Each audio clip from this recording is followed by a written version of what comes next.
From Keene in the Shire, the Liberty Media capital of the world, this is Daryl W. Perry, host of FPP Radio News for Thursday, October 19th, 2017. Silver is trading at $16.94 per ounce. Gold is valued at $1,278 per ounce. Bitcoin is trading at 2.5 cents, and the average price of Bitcoin is $5,594.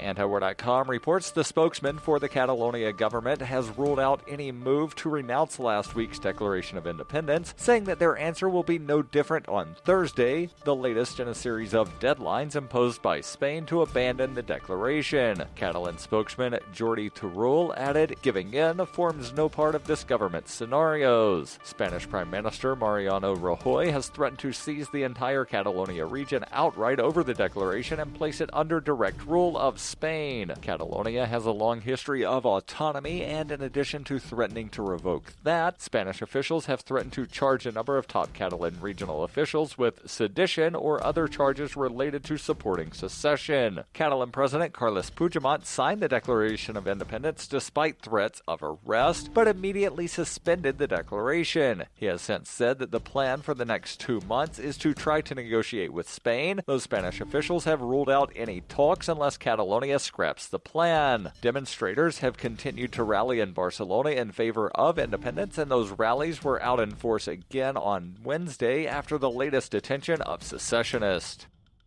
For over 40 years, Robertson Roberts Brokerage has been a trusted source for buying and selling precious metals like gold and silver. And as a Bitcoin-preferred business, Robertson Roberts Brokerage has removed the minimum purchase amount for all orders paid in the digital currency. Call Robertson Roberts Brokerage today for knowledgeable advice on buying and selling precious metals and a forward-thinking approach to new technologies. 800-874-9760 or visit online at rrbi.co.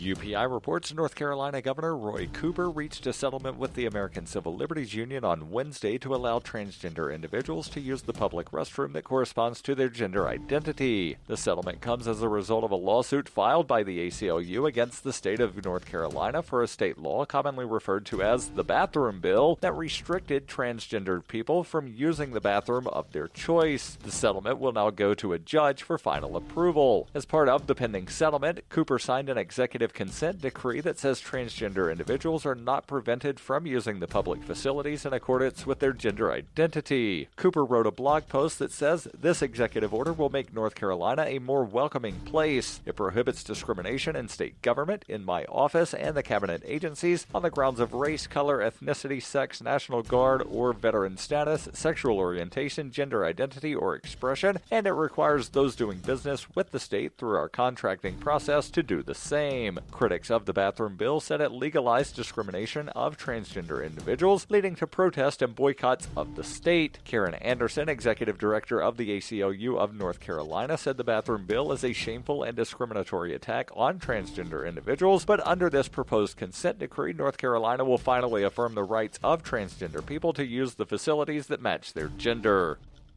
Born into a devastating world and raised among the crowd, the Cloudwalker assumes a new identity and begins the unrelenting quest for truth. Dear Society by the Cloudwalker is available from Amazon.com and all major bookstores.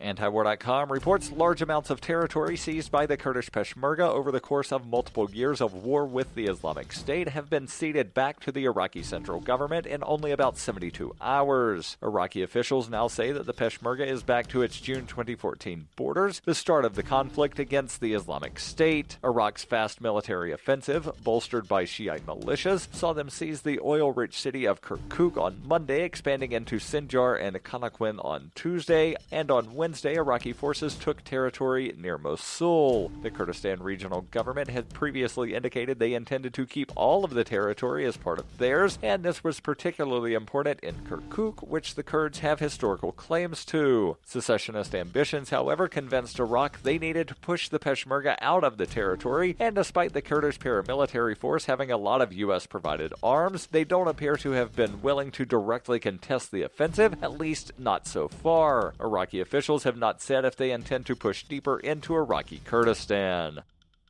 This has been FPP Radio News, online at fppradio.com.